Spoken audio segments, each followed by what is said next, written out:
बंदी छोड़ सतगुरु रामपाल जी महाराज जी की जय हो। परमपिता परमेश्वर की आप सभी प्यारी आत्माओं को मुझ पवन दास का सत।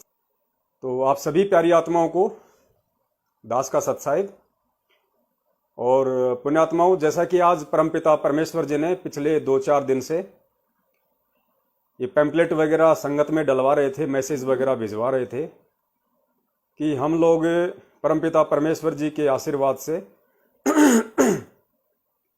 हर रविवार को जो फेसबुक पेज है हमारा शंका समाधान विद पवन दास, उस पे हम लाइव आते हैं। तो आज रविवार है, 8 बज चुके हैं। सतगुरुदेव जी के आशीर्वाद से हम लाइव हैं और आज का हमारा जो विषय था वो बाइबल की कुछ भविष्यवाणियों को लेके था कि बाइबल की जो भविष्यवाणियां हैं वो वर्तमान में किस महापुरुष के ऊपर संकेत कर रही हैं। वर्तमान में वो महापुरुष कौन है, वो कल की अवतार कौन है, वो मसीहा कौन है, वो परमेश्वर कौन है जो आज धरती पे प्रकट हो चुका है। जिस यीशु मसीह को लेके ईसाई धर्म के जितने भी भाई बहन हैं, ईसाई धर्म को मानने वाले हैं, जो पास्टर हैं, जो दिन रात यूट्यूब पे फेसबुक पे अपने प्रवचन देते रहते हैं कि प्रभु यीशु मसीह आने वाले हैं, प्रभु यीशु मसीह आने वाले हैं, लेकिन पुण्यात्माओं, उन आत्माओं को पता नहीं है कि वो प्रभु यीशु मसीह जिसका पूरा ईसाई धर्म समाज इंतजार कर रहा है, वो 8 सितंबर 1951 को ही भारतवर्ष के हरियाणा प्रांत में आ चुके हैं और सन 1994 से उन्होंने युग परिवर्तन का अपना काम भी शुरू कर दिया। लेकिन उसको पहचानना इतना आसान नहीं होता है।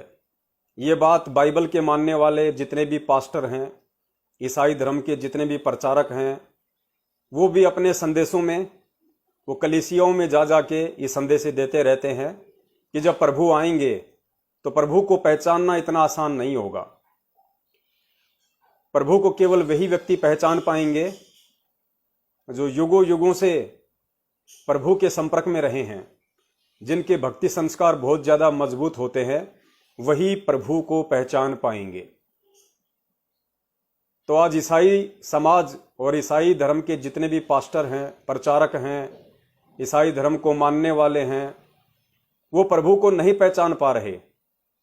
प्रभु आ चुका है, प्रभु अपना काम स्टार्ट कर चुका है और प्रभु बहुत जल्द, जैसा कि बाइबल की भविष्यवाणियां कहती हैं कि आने वाले 2 से 2.5 साल में प्रभु पूरी दुनिया के सामने होंगे।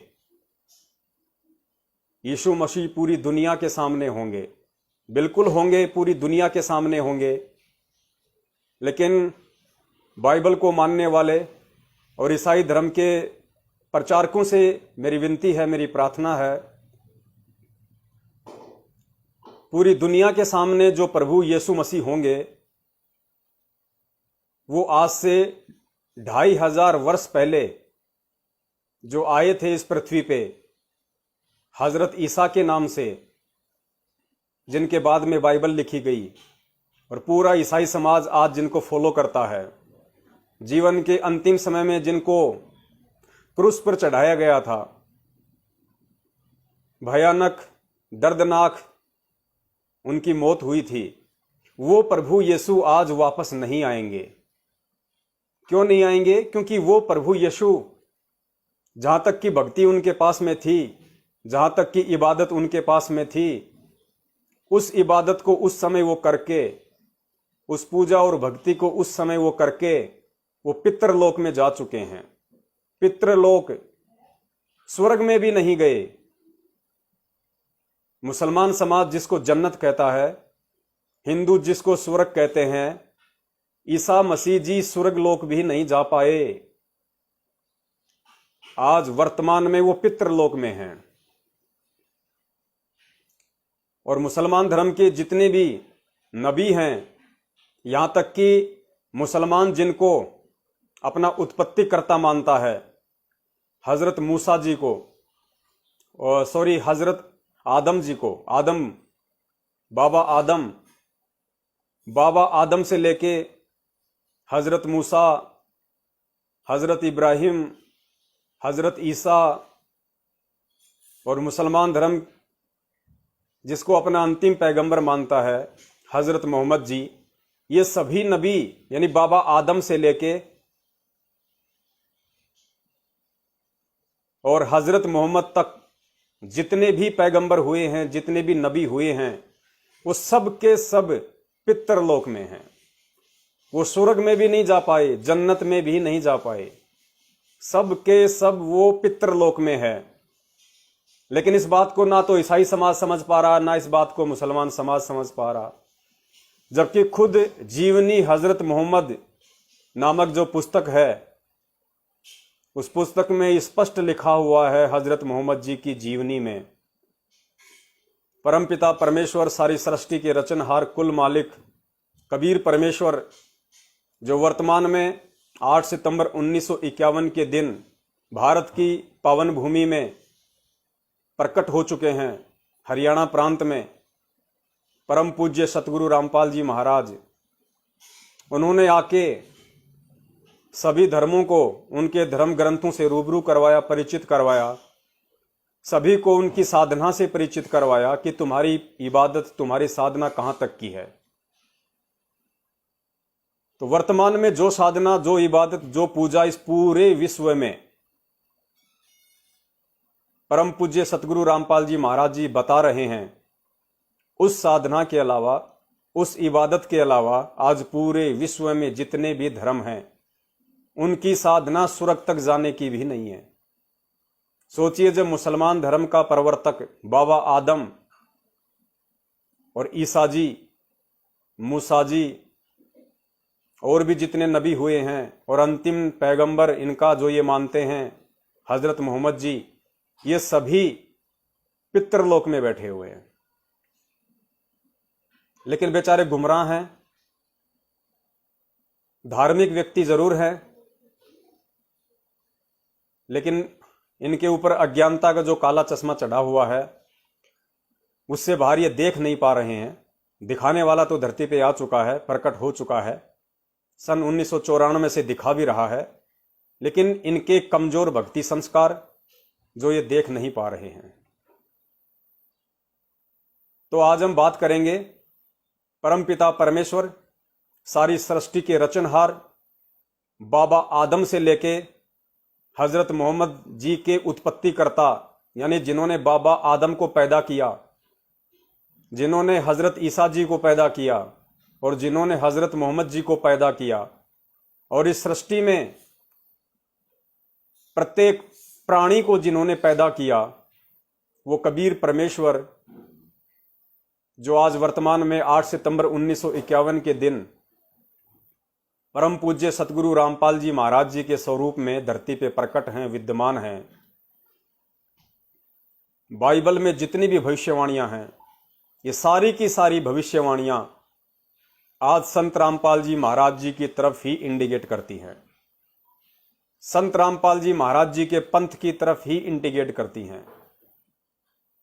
आज आपको ईसाई धर्म के जो कुछ प्रचारक हैं, कुछ पास्टर हैं, जिनके कुछ वीडियोज हैं, आज उनको आधार बना के, उनको माध्यम बना के आज आपको हकीकत से रूबरू करवाएंगे कि बाइबल की जितनी भी भविष्यवाणियां हैं, वो जिस सेकंड कमिंग के ऊपर इशारा कर रही हैं, जिस प्रभु यीशु के ऊपर इशारा कर रही हैं, वो यीशु मसीह जो आज पितरलोक में बैठे हुए हैं उनके ऊपर नहीं, जो आज हरियाणा की हिसार जेल में बैठे हुए हैं, कबीर परमेश्वर सतगुरु रामपाल जी महाराज जी के ऊपर इंडिकेट करती हैं, संकेत कर रही हैं।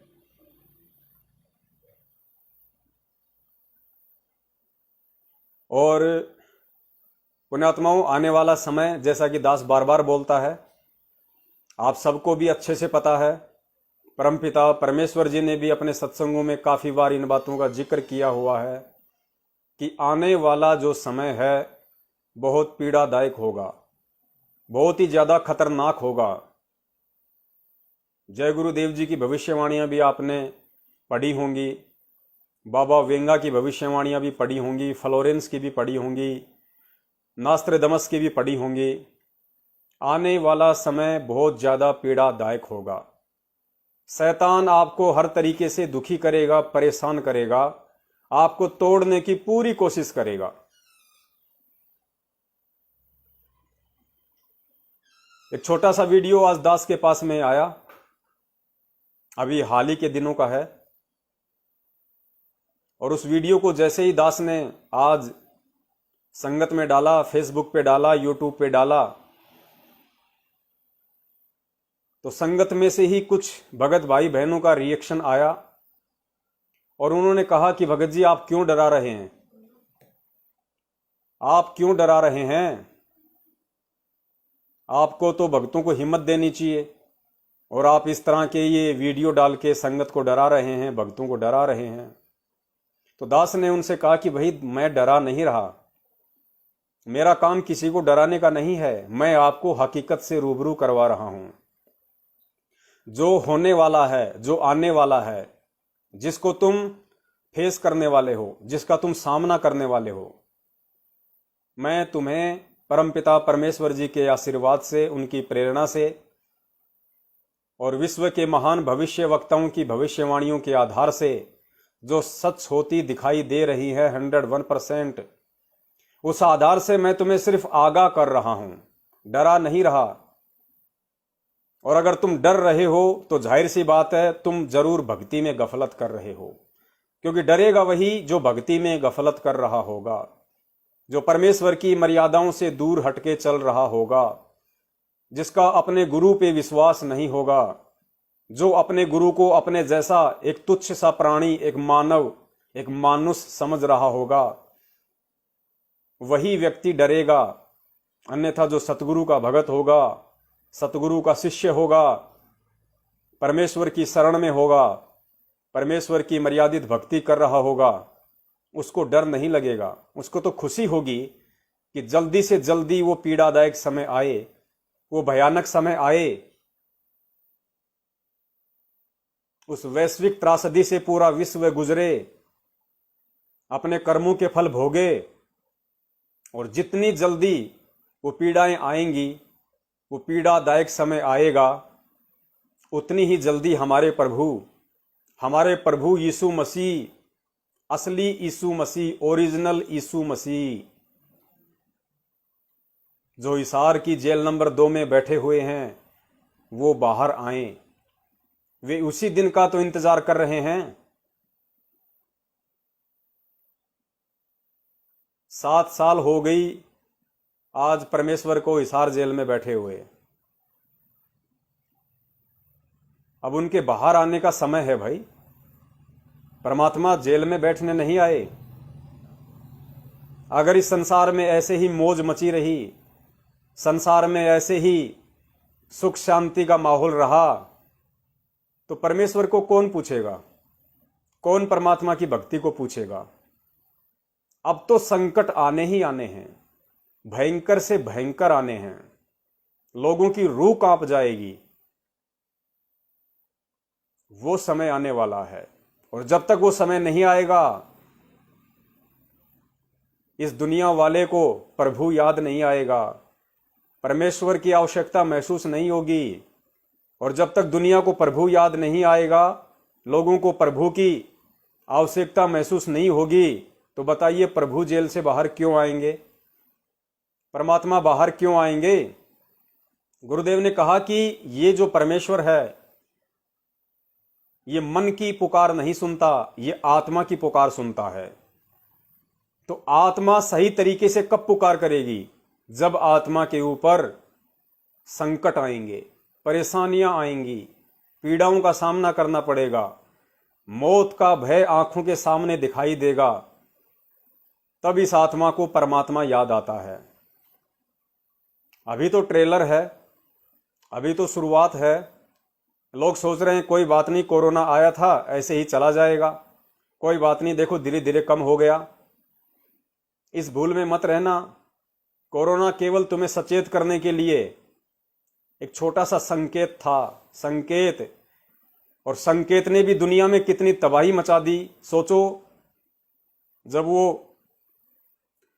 असली समय आएगा तो क्या गुजरेगी आप लोगों पे। आज उस संकेत ने आप लोगों की आंखें खोल दी। अगर आप देख सको तो चारों धर्म के मानने वालों के जो भी पूजा पाठ के स्थान हैं, मंदिर हो, चर्च हो, गुरुद्वारा हो, सब पे ताले लगवा दिए उस छोटे से कोरोना ने, एक संकेत ने। यहां तक कि उन पत्थर की मूर्तियों के ऊपर भी उन पुजारियों ने, उन पादरियों ने, उन मौलवियों ने मास्क पहना दिए। उन पत्थर के भगवानों को भी मास्क पहना दिए और बाहर से मंदिरों के ताले लगा दिए, मस्जिदों के ताले लगा दिए, चर्च के ताले लगा दिए और ये साबित कर दिया कि ये पत्थर के देव किसी भी काम के नहीं हैं। जब वो पत्थर के देव खुद अपनी रक्षा नहीं कर सकते, उनको भी मास्क की जरूरत पड़ गई,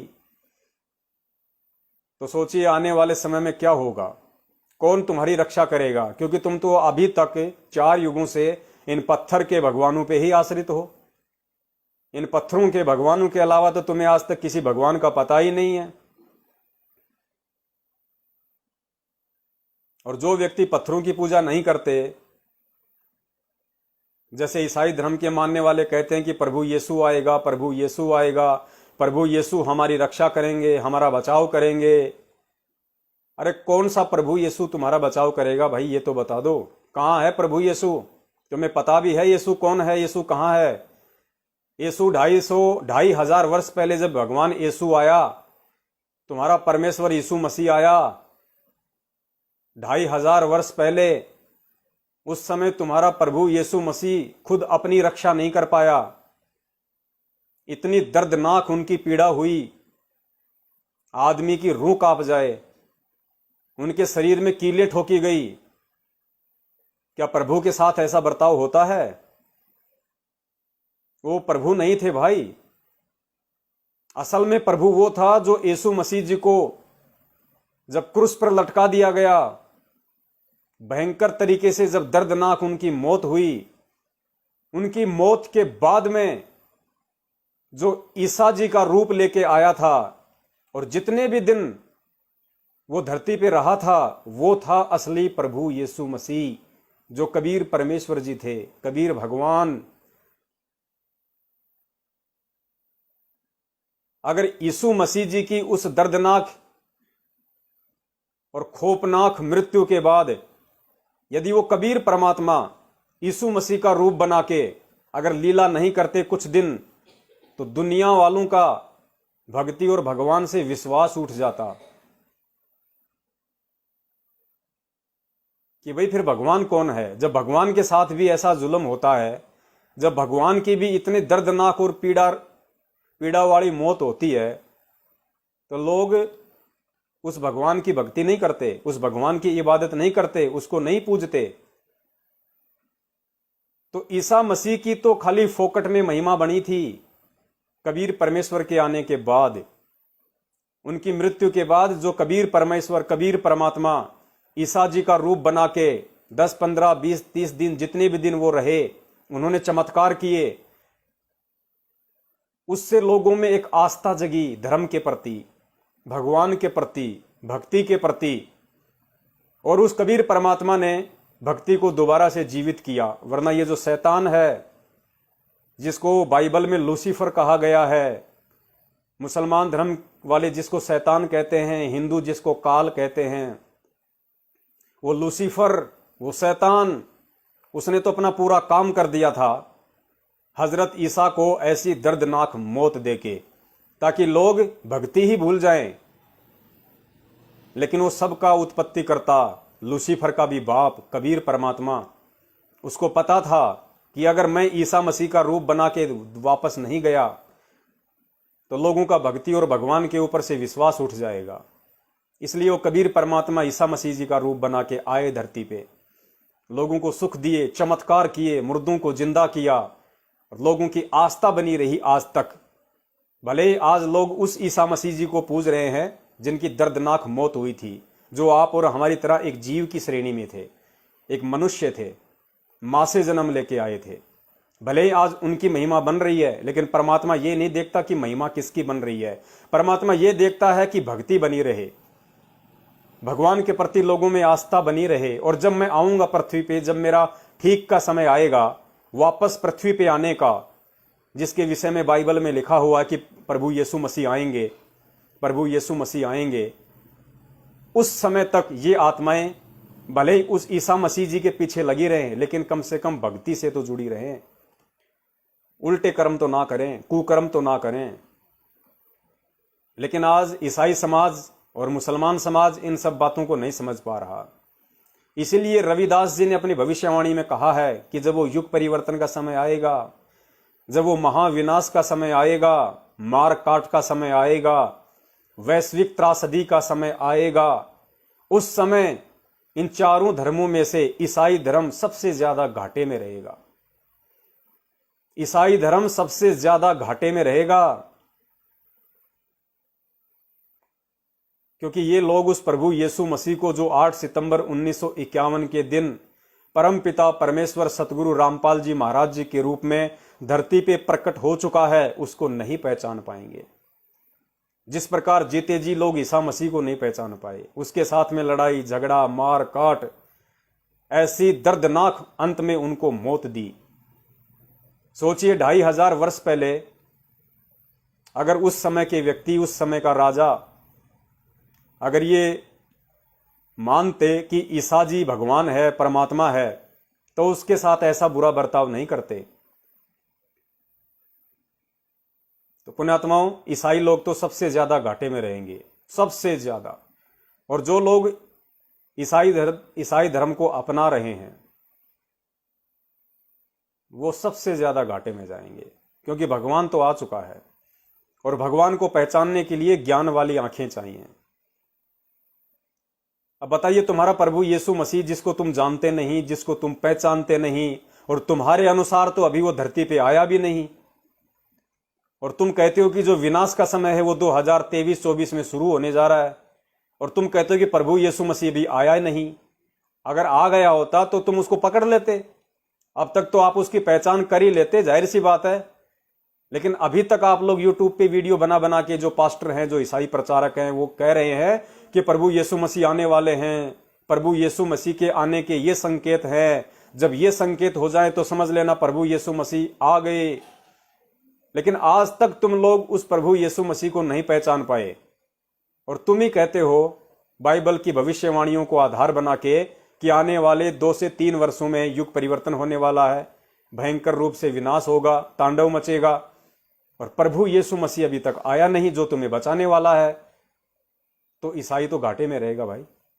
फिर कौन बचाएगा ईसाइयों को? कौन बचाएगा? मान लीजिए आज प्रभु यीशु मसीह आ गया, तो ये तो है नहीं कि वो 40 साल की उम्र में अचानक से ऊपर से टपक जाएंगे। आज भी आएंगे तो एक बच्चे के रूप में आएंगे ना। तो बच्चा 2 साल में तुम्हारा कहां बचाव कर लेगा भाई? 2 साल के बच्चे को तो ढंग से बाथरूम तक नहीं करना आता, आप लोगों की कहां पे रक्षा करेगा, कहां बचाव करेगा? तो भाई मेरी तो आप सभी ईसाई धर्म के मानने वालों से, मुसलमान धर्म के मानने वालों से, सिख धर्म के मानने वालों से मेरी यही विनती है, मेरा यही आग्रह है कि भाई प्रभु यीशु मसीह धरती पे आ चुके हैं, परमपिता परमेश्वर सतगुरु रामपाल जी महाराज जी के रूप में।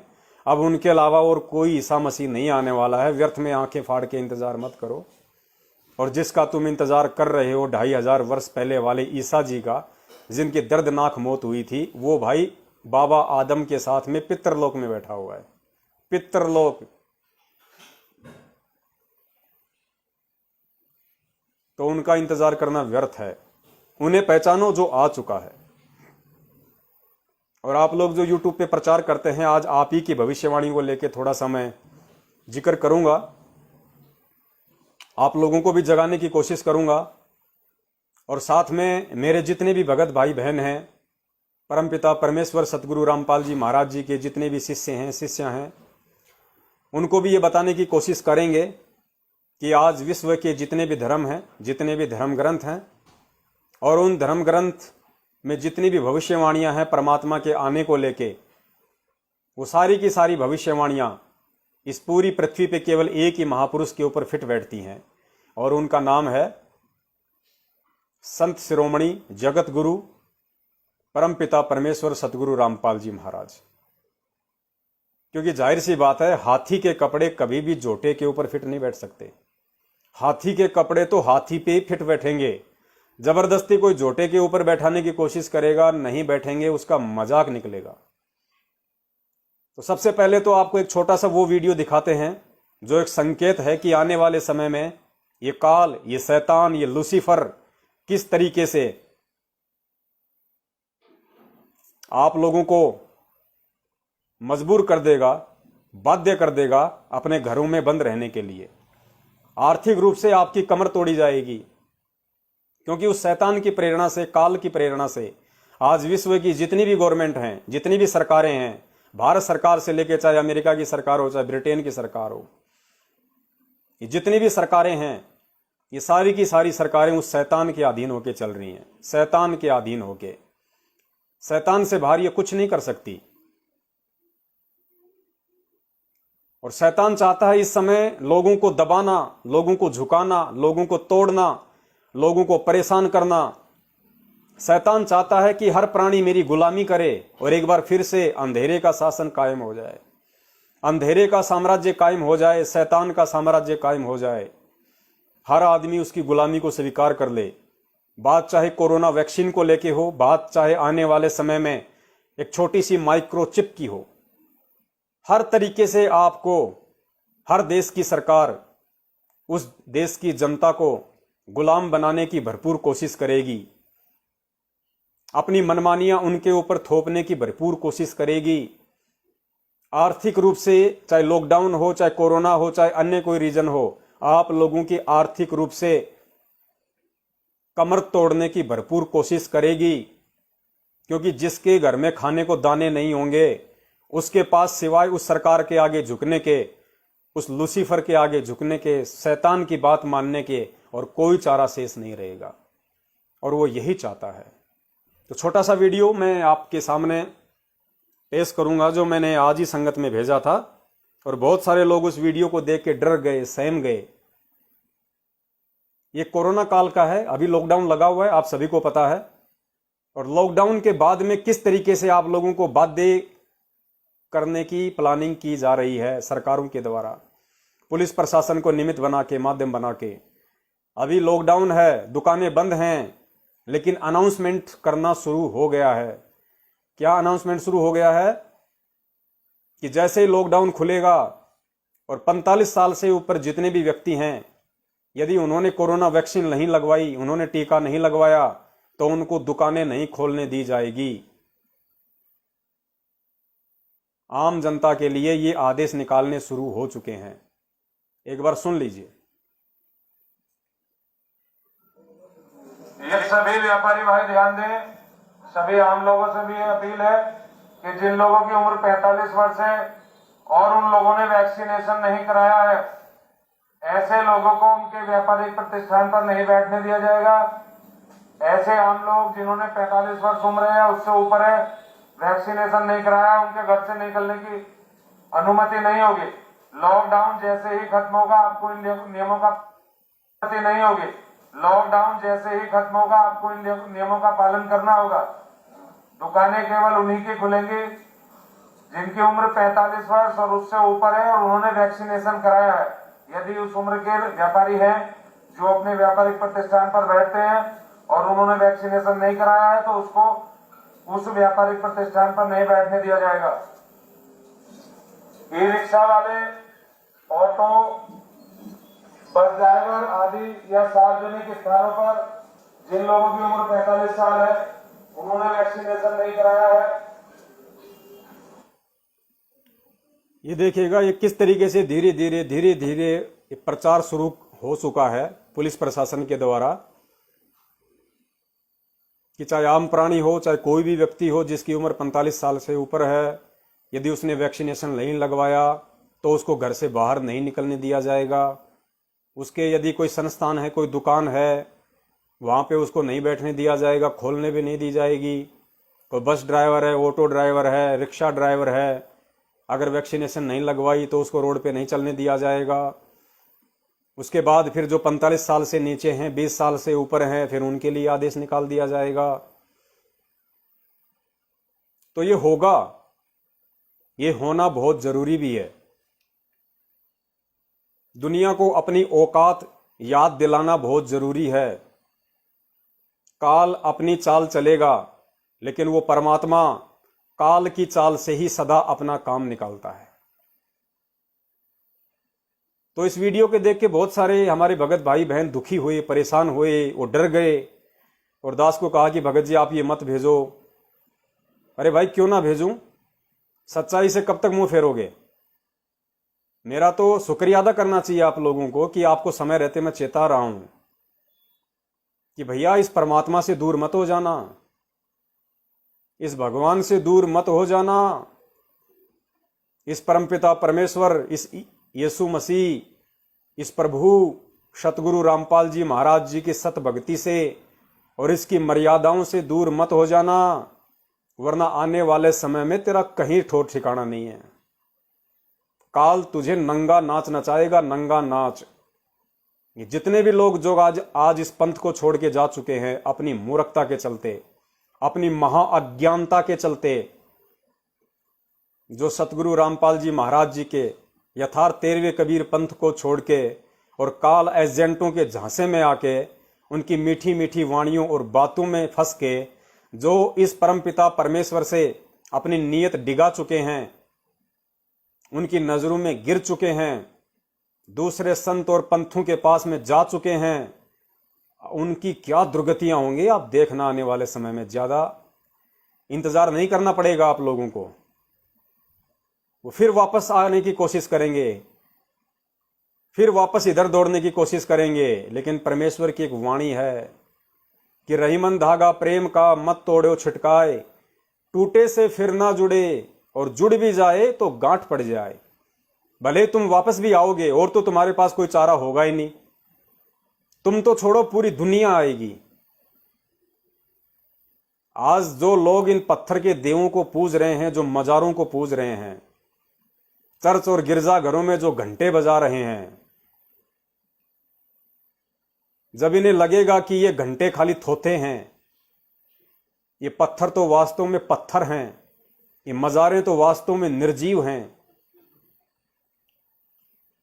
और जब कहीं कोई बचाव का रास्ता दिखाई नहीं देगा, जब इनके देवी देवता भी हाथ खड़े कर लेंगे और पूरी पृथ्वी पे जब उस परमपिता परमेश्वर सतगुरु रामपाल जी महाराज जी के वो सतसेवक, वो सत भगत जो आज उनके वचनों पर दृढ़ हैं, अटल हैं, मर्यादाओं में हैं, उनके सत्संग रूपी आदेशों पे चल रहे हैं, और जिस तरीके से वो खुले घूमेंगे, उन पे वो परमात्मा किसी प्रकार की कोई आंच नहीं आने देगा। वो निर्भय और निडर होके इस भयभीत दुनिया में विचरण करेंगे। तब वो कहेंगे भाई आप कौन हो, कौन से ग्रह से आए हुए हो, तुम कौन से ग्रह के प्राणी हो भाई, तुम्हें डर क्यों नहीं है। जब ऊपर से गोलियां बरसेंगी, परमाणु बम गिरेंगे, आग के गोले गिरेंगे, लोग रोएंगे, चीखेंगे, चिल्लाएंगे, घरों में दुबक जाएंगे, और उस समय हमारे जैसे उस परमपिता परमेश्वर के बच्चे खाना खा के आराम से 1 किलोमीटर 2 किलोमीटर रोड पे घूमने जाएंगे हजम करने के लिए, तो लोग कहेंगे यार ये कौन से ग्रह के प्राणी हैं, इनको डर क्यों नहीं, इनको किसी प्रकार का भय क्यों नहीं है। तब वो कहेंगे यार किसकी भक्ति करते हो भाई, कौन से देवताओं को पूजते हो। तब हम बताएंगे कि हम कौन से देवताओं को पूजते हैं, हम कौन से महादेव की पूजा करते हैं, हमारे इष्ट कौन हैं। तब वो दौड़ दौड़ के आएंगे, ना चाहते हुए भी अपने घरों में परमात्मा का दरबार लगाएंगे, नाक रगड़ रगड़ के जैसा उनसे सत्सेवक कहेंगे, संकल्प दीक्षा लेंगे, सत्संग सुनना शुरू करेंगे, कुछ भयभीत होंगे, कुछ निर्भय होंगे। उसके बाद देखेगा वो परमात्मा कि किसके भक्ति संस्कार अच्छे हैं और कौन वर्तमान में वास्तव में भक्ति करने की इच्छा से ये संकल्प दीक्षा लेके मेरे सत्संग सुन रहा है। उन आत्माओं पे परमात्मा जरूर दया करेगा, जरूर मेहर करेगा।